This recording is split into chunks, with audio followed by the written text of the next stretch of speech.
May buntag sa tanan, mga amiga. Ang ako ning i-istorya, salamat aning social media aron maka-share pod ta sa atong gipati na atong mga asawa, nga atong mga bana nga mga sipat.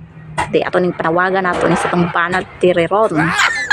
Kamo ganing mga bana pag humaninyo og trabaho uli dayon mo. Og naamoy mga sweldo is dapat i-remit jud na ninyo yung mga asawa aron sila ang mag-budget. Kay isa nagtuo nga hayahay kayong mga asawa diri sa panimalay hoy. Halos di na jud mi kapahulay tungod sa mga labunon, mga limpyuhon, mga lutuonon para ipakaon sa inyuha. And then kamo usahay o dili man sa permanente kung makagunit na mo kwarta dayon-dayong inom. Dili ni tanan sa mga naigo lang. Nice. So, kasi pa may akong istorya ito. O, ayaw mo sige biga-biga. Ano nga na namin mga asawa.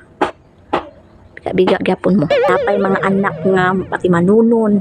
Magpapadlong pa. Hindi kami wala na gani mi pagkapagwapa sa pugalingon. Wala na mi kaarig sa pugalingon kay kapogion na. Alihog lang in tawon mo. Pagbag-o na mo sa inyong kaugalingon.